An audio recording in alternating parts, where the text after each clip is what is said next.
नमस्कार साथियों, मैं देवेंद्र साहू स्वागत करता हूं आप सभी का अपने यूट्यूब चैनल देवदीप क्लासेस पर। सहायक शिक्षक भर्ती का जो नोटिफिकेशन जारी हुआ है उसमें एक सब्जेक्ट है सामान्य ज्ञान करके, और वो वेटेज रखा हुआ है 15 नंबर का। अब इसके अंतर्गत आपको जो टॉपिक दिए हैं ना, वो भर भर के टॉपिक हैं। पीएससी व्यापम की जो तैयारी कर रहे हैं उनके हिसाब से ये टॉपिक दे दिया गया है। अब आपको भी इसको पढ़ना है। अब इसमें से बड़ी बात यह कि इतने बड़े सिलेबस को इन 2 महीने में कैसे कवर किया जाएगा। फिर तो आपको क्या करना है, इस सिलेबस में से जो इम्पोर्टेंट चीज़ें हैं ना, उसी को आप पढ़ें। एग्ज़ाम में जहाँ जहाँ से प्रश्न बनने का संभावना ज़्यादा रहता है उस टॉपिक को ज़्यादा पढ़ें। जैसे कि इसमें पहला वाला क्या लिखा है, संविधान संविधान सब्जेक्ट का है ये। अब संविधान के बारे में अगर आप पढ़ रहे हैं तो आपको बिल्कुल पढ़ना चाहिए किसके बारे में, राष्ट्रपति के बारे में। राष्ट्रपति, उपराष्ट्रपति, प्रधानमंत्री, मतलब कि मंत्रिमंडल के बारे में आपको पढ़ना जरूरी है। वहाँ से सबसे ज़्यादा प्रश्न पूछे जाने का संभावना रहता है। ठीक है, तो ऐसे टॉपिक दिया गया है आपको। ये आपके पास भारतीय संविधान का टॉपिक है, ये आपके पास भारतीय इतिहास। और भारतीय इतिहास कहीं पे आपके पास प्राचीन इतिहास नहीं लिखा है, मध्यकालीन नहीं लिखा है, लेकिन डायरेक्ट आपको जो लाइनिंग दिया है वो लाइनिंग आपको समझा रहा है कि आपको प्राचीन इतिहास पढ़ना है। भारतीय इतिहास एवं राष्ट्रीय आंदोलन, भारतीय सभ्यता एवं सांस्कृतिक। तो ये ना प्राचीन सभ्यता, प्राचीन इतिहास का ही पार्ट है, और मध्यकालीन इतिहास में भी आएगा ये ऐतिहासिक घटनाएं। अब ये डायरेक्ट लिख के दिया है यहाँ पे कि 1857 से 1947 तक का आपको पढ़ना है पूरा हिस्ट्री। 1857 की क्रांति से लेके भारत जब आज़ाद हुआ वहाँ तक आपको पढ़ना है करके बोला है। भूगोल के बारे में क्या लिखा है देखें ध्यान से। सामान्य भूगोल लिखा, भारत एवं विश्व का भूगोल। अब इसके अंतर्गत में क्या क्या पढ़ना है इसने कुछ नहीं बताया, मतलब कि पूरा का पूरा आपको भूगोल पढ़ना है करके बोल रहा है ये। भारतीय अर्थव्यवस्था के बारे में अभी जो प्रश्न आ रहे हैं भारतीय अर्थव्यवस्था से, वो पंचवर्षीय योजनाओं से संबंधित प्रश्न ज़्यादातर पूछे जा रहे हैं। तो मैं क्या करूँगा, इसमें से हर एक जो चैप्टर दिख रहा है इसमें हर एक सब्जेक्ट का, उसमें से इम्पोर्टेंट चीज़ों को पढ़ाऊँगा। इन 2 महीनों में आप जितना ज़्यादा कर पाएंगे तो इम्पोर्टेंट कर पाएँ। ठीक है, तो उस हिसाब से मैं पढ़ाने वाला हूँ यहाँ पे। ये 5वां लिखा है आपके पास, साइंस के बारे में पढ़ना है। अब आप चाहे आर्ट के स्टूडेंट रहो, चाहे कुछ भी रहो, कॉमर्स के रहें, चाहे मैथ्स वाले रहें, चाहे बायो वाले रहें, आपको सामान्य विज्ञान पढ़ना ही पढ़ना है। और उसके अंतर्गत भौतिक है, रसायन शास्त्र है, ये जीव विज्ञान, वनस्पति विज्ञान से संबंधित मूलभूत जानकारियाँ वगैरह करके आपको टॉपिक दिया है। तो इसको उतना ज़्यादा कवर ना करें तो ज़्यादा अच्छा है। फिर यहाँ पे लिखा है छत्तीसगढ़ की सामान्य जानकारी। अब छत्तीसगढ़ की सामान्य जानकारी लिख के तो दिया है, लेकिन छत्तीसगढ़ का इतिहास लिखा। अब छत्तीसगढ़ का इतिहास भी प्राचीन, मध्यकालीन और आधुनिक में बटा हुआ है। तो बहुत बड़ा सिलेबस है। इन बहुत बड़े सिलेबस को आपको कवर करना है, तो फिर कवर करना है ऐसे करके सोच के पढ़ेंगे ना तो सिर्फ इसी को पढ़ते रह जाएंगे। इसलिए बेहतर यही है कि इम्पोर्टेंट चीज़ों पे ध्यान दें। मैं अभी के क्लास से स्टार्ट कर रहा हूँ, और हमेशा आप जब भी जीके पढ़ना चालू करते हैं तो जो भी सब्जेक्ट दिया है उन सब्जेक्ट में सबसे पहला सब्जेक्ट आपका होना चाहिए भूगोल। जब तक आपको भारत के नक्शे के बारे में नहीं पता रहेगा, भारत की स्थिति कहाँ पर है ये नहीं पता रहेगा, भारत के राज्य कहाँ कहाँ पे है, ये आपके दिमाग में जब तक फिट नहीं रहेगा ना, आप इतिहास से भी उसको रिलेट नहीं कर पाएंगे। इसलिए भूगोल को ही हमेशा पहले पढ़ें। तो अभी मैं क्लास को स्टार्ट कर रहा हूँ भारत के नक्शे के साथ, ध्यान से देखिएगा क्लास को।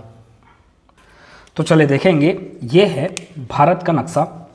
इस भारत के नक्शे में मैं बनाया हूँ पूरा का पूरा स्टेट कहाँ कहाँ पे है, केंद्र शासित कौन कौन से, इसके बारे में डिस्कस करने वाले हैं। केंद्र शासित प्रदेश, भारत किन किन देशों से घिरा हुआ है इसके बारे में जानेंगे।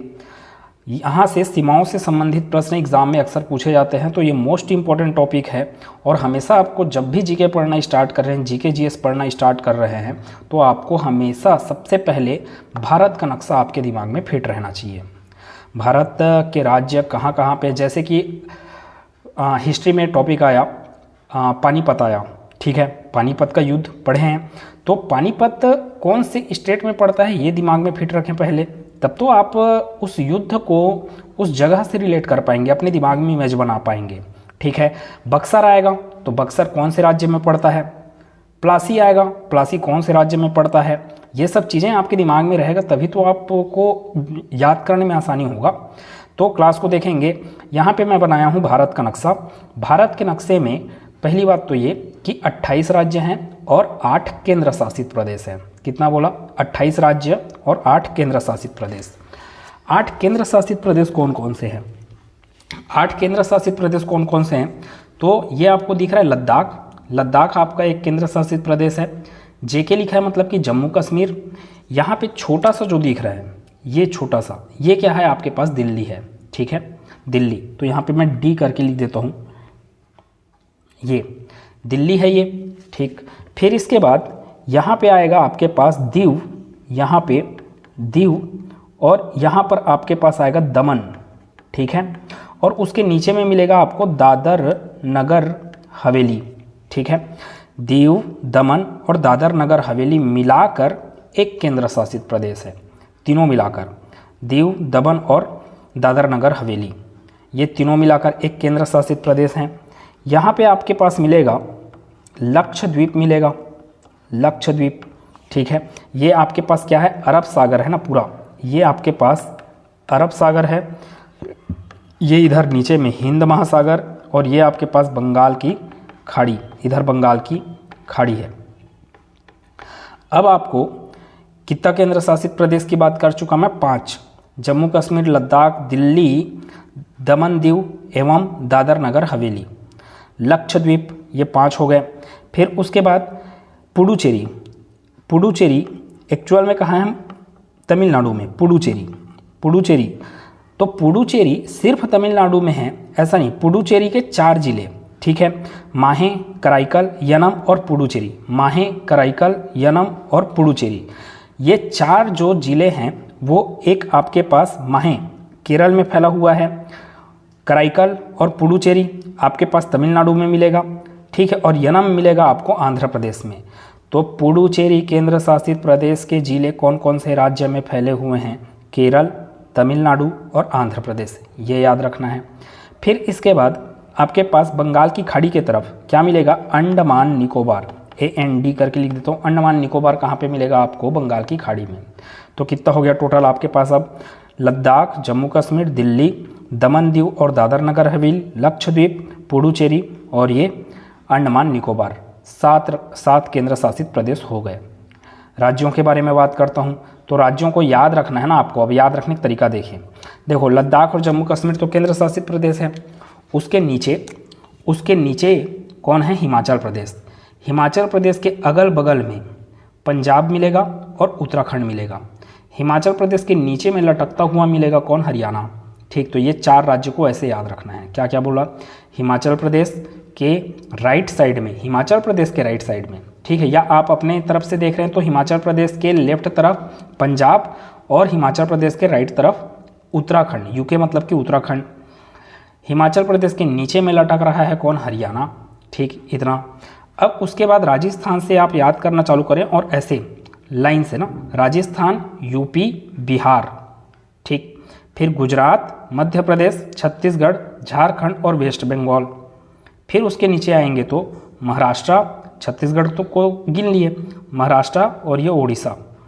अब इसके बाद इनको एक साथ याद करें। ठीक, खास कर ये 4 को। यहाँ पे ये छोटा सा जो दिख रहा है वो क्या है? गोवा है, बगल में है कर्नाटक, उसके बगल में तेलंगाना और ये आंध्र प्रदेश। ठीक है, लास्ट के नीचे 2 राज्य क्या हैं? केरल और तमिलनाडु। फिर से राजस्थान, यूपी, बिहार। फिर उसके बाद गुजरात, मध्य प्रदेश, छत्तीसगढ़, झारखंड, वेस्ट बंगाल। फिर इसके बाद महाराष्ट्र और उड़ीसा। फिर ये 4 को एक साथ याद रखें, गोवा, कर्नाटक, तेलंगाना, आंध्र प्रदेश। फिर ये 2 लास्ट केरल और तमिलनाडु। ठीक है, तो ये तो हो गया आपका मुख्य भूमि के अंतर्गत राज्य। ठीक है, अब उत्तर पूर्वी भारत में देखें। उत्तर पूर्वी भारत में इसको याद रखना मोस्ट इम्पॉर्टेंट है, क्योंकि अगर राज्यों से संबंधित या उनके राजधानियों से संबंधित जो प्रश्न आते हैं वो उत्तर पूर्वी भारत के राज्यों से ही पूछा जाता है। तो ये छोटा सा जो राज्य दिख रहा है ना यहाँ पर, वो है सिक्किम। ये सिक्किम है। फिर इसके बाद इसको देखेंगे अरुणाचल प्रदेश। इसको याद रखना है अपने को। ये अरुणाचल प्रदेश, उसके नीचे नागालैंड, उसके नीचे मणिपुर, उसके नीचे मिजोरम, उसके बगल में त्रिपुरा, टी लिखा हो मतलब कि त्रिपुरा है वो, उसके ऊपर में मेघालय, और फिर एक राउंड मार के वापस पहुँचे असम में।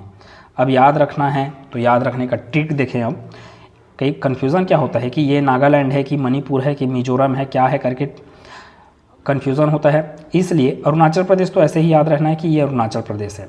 उसके नीचे अब नागमणि मिलेगा अगर आपको, तो आपको क्या आ जाएगा, मज़ा आ जाएगा। मज़ा आ जाएगा तो त्रिपुर नामक भगवान के पास गए, ठीक है, मज़ा आ गया। तो अब भगवान के पास गए कि मेघ से वर्षा कराओ करके, मेघ मतलब कि मेघालय, वर्षा कराए। वर्षा हो रहा है तो अब आप चाय पीने कहाँ गए, असम में गए। चाय सबसे ज़्यादा कहाँ मिलता है, चाय पत्ती आपका असम में, ठीक है। तो नागमणि मिला तो मज़ा आ गया, मज़ा आ गया मतलब कि मिजोरम। मज़ा आ गया तो आप त्रिपुर भगवान के पास गए। फिर उसके पास आपने पानी गिराओ करके प्रार्थना किया मतलब कि मेघालय गए, ठीक है। पानी गिरा, फिर आपका चाय पीने का मन किया तो ये आसाम, ठीक है। तो एक राउंड ना क्लॉकवाइज, और हम लोग क्लॉकवाइज ही पढ़ेंगे राज्यों को, और सेम ऐसी छत्तीसगढ़ के राज्यों को भी क्लॉकवाइज ही पढ़ना है आपको, ठीक है। तो देखेंगे अब ये गुजरात से लेके मैं चालू करने वाला हूँ। देखो पाकिस्तान, अब देशों के बारे में मैं बात कर रहा हूँ कि भारत के राज्यों से कितने कितने देश घिरे, भारत के राज्यों को कौन कौन से देश घेरे हुए हैं और कौन कौन से राज्यों को। पाकिस्तान गुजरात से चालू होगा और आपका ये लद्दाख तक जाने वाला है। तो देखें ना कंटिन्यू, गुजरात को टच किया पाकिस्तान, राजस्थान को, पंजाब को, हिमाचल प्रदेश को टच नहीं करता है, ध्यान से देखेंगे। हिमाचल प्रदेश यहाँ पे टच नहीं होगा पाकिस्तान से। पंजाब, फिर ये 2 केंद्र शासित प्रदेश जम्मू कश्मीर और लद्दाख, ठीक है। तो गुजरात, राजस्थान, पंजाब, जम्मू कश्मीर, लद्दाख 3 राज्य हुए। गुजरात, राजस्थान और पंजाब 3 राज्य, और 2 केंद्र शासित प्रदेशों को टच करता है कौन, पाकिस्तान। पाकिस्तान की राजधानी क्या है, इस्लामाबाद। पाकिस्तान की राजधानी क्या है, इस्लामाबाद। अफगानिस्तान राज्यों को नहीं, सिर्फ एक केंद्र शासित प्रदेश लद्दाख को टच करता है।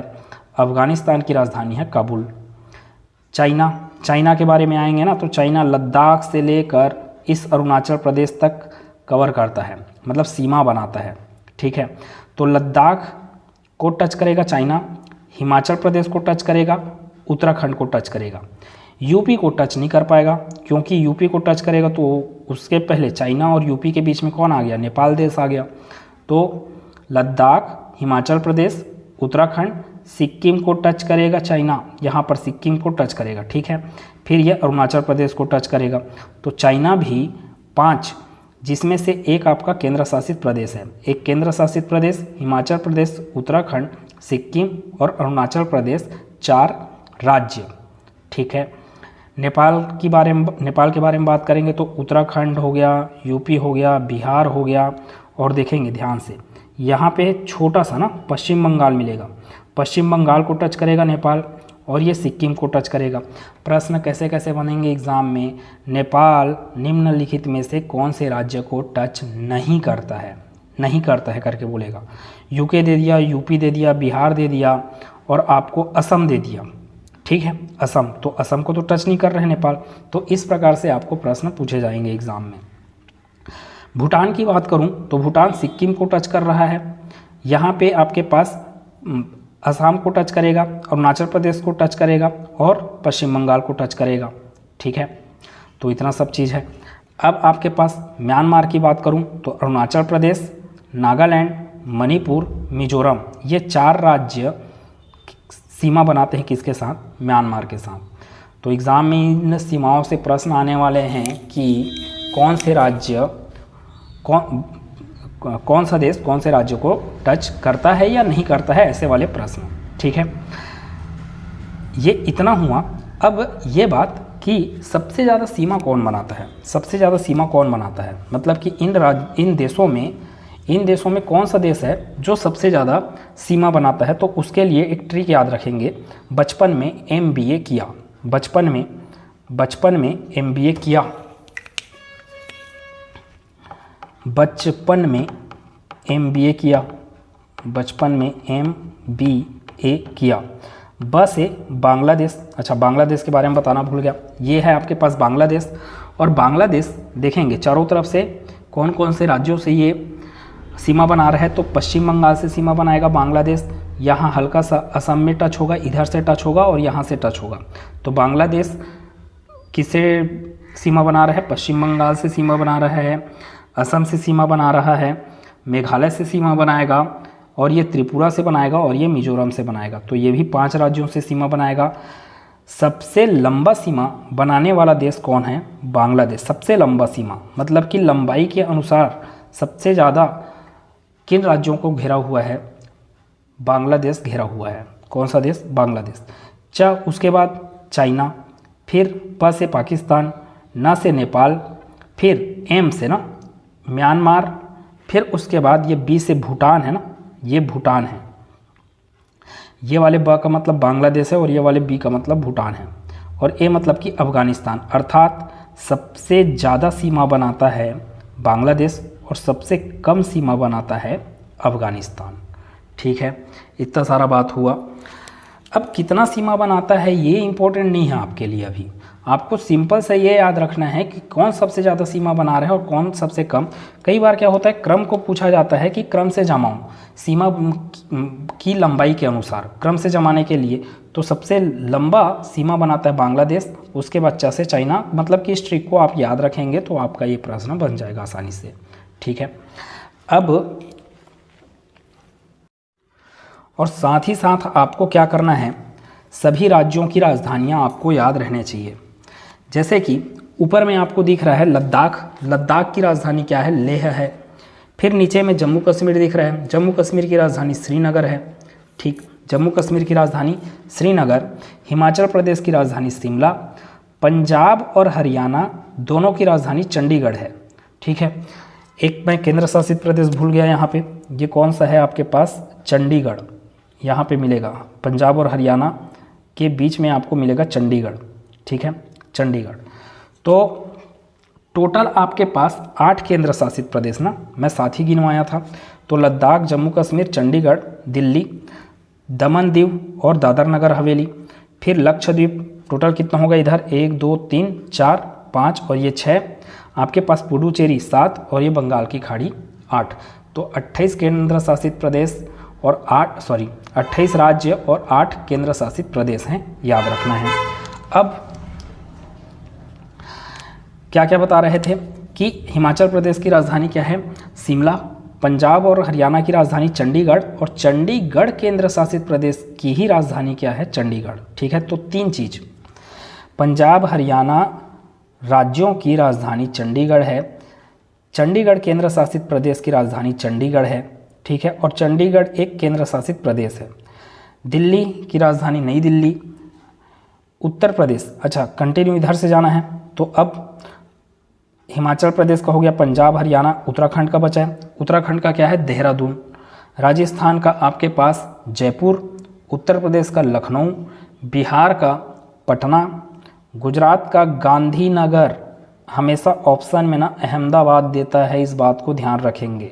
गुजरात की राजधानी पूछता है और वो आपको ना हमेशा अहमदाबाद देता है, और अधिकतर लोग अहमदाबाद लगा के आ जाते हैं। गुजरात की राजधानी गांधीनगर है। मध्य प्रदेश की राजधानी है भोपाल। छत्तीसगढ़ की राजधानी अटल नगर नवा रायपुर। ठीक है, झारखंड की राजधानी आपके पास रांची, और वेस्ट बंगाल की राजधानी, पश्चिम बंगाल की राजधानी कोलकाता। महाराष्ट्र की राजधानी नवी मुंबई। ओडिशा की राजधानी भुवनेश्वर। अब ये 4 राज्यों के बारे में। गोवा की राजधानी पणजी, कर्नाटक का बंगलुरु, तेलंगाना का हैदराबाद ना, और आंध्र प्रदेश का अमरावती। पहले तेलंगाना और आंध्र प्रदेश दोनों का राजधानी क्या था? हैदराबाद था। अब हैदराबाद किसकी राजधानी है? तेलंगाना की, और आंध्र प्रदेश की राजधानी अमरावती। केरल की राजधानी है तिरुवनंतपुरम, और तमिलनाडु की राजधानी है चेन्नई। ठीक, तो इधर की राजधानियों के बारे में पता चला आपको। सिक्किम की राजधानी क्या है? गंगटोक। सिक्किम की राजधानी गंगटोक। अब इधर ना क्लॉकवाइज, और इसको याद रखना इंपॉर्टेंट है। अरुणाचल प्रदेश की राजधानी ईटानगर। इन्हीं के बारे में पूछता है ज़्यादातर, अगर कोई राज्यों से पर्टिकुलर प्रश्न आ रहा है तब। तो अरुणाचल प्रदेश की राजधानी है ईटानगर। नागालैंड की राजधानी आपके पास कोहिमा। मणिपुर की राजधानी इम्फाल। मिजोरम की राजधानी आइजवाल। त्रिपुरा की राजधानी अगरतला। मेघालय की राजधानी शिलोंग, और असम की राजधानी दिसपुर। क्या क्या बताया? नागालैंड की राजधानी कोहिमा, अरुणाचल प्रदेश का क्या? ईटानगर, अरुणाचल प्रदेश का ईटानगर, नागालैंड का कोहिमा, मणिपुर का इम्फॉल, मिजोरम का आइजवाल, त्रिपुरा का अगरतला और मेघालय का शिलोंग, असम का दिसपुर। ये है राजधानी। देशों, पड़ोसी देशों के राजधानियों के बारे में अगर बात करेंगे तो पाकिस्तान की राजधानी इस्लामाबाद, अफगानिस्तान का काबुल, चाइना की राजधानी बीजिंग, नेपाल का काठमांडू, भूटान का थिम्पू, म्यांमार का नेप्यिदा करके आएगा आपके पास राजधानी। अब इधर के मैं और देश हैं, जैसे कि यहाँ पे श्रीलंका है, उसके बारे में बाद में बात करूँगा कि जो जल सीमा बनाने वाले हैं वो। तो थल सीमा बनाने वाले आपके पास राज्य कहाँ से स्टार्ट हो रहा है? गुजरात से स्टार्ट हो रहा है और वो कहाँ तक जाएगा? आपके पास वेस्ट बंगाल तक जाएगा, क्योंकि यहाँ पे बांग्लादेश है, ये बांग्लादेश है, यहाँ पर लिखाया नहीं है, ये बांग्लादेश, यहाँ पे बांग्लादेश अब कितने राज्यों से टच करता है वो आगे बताऊंगा अभी मैं।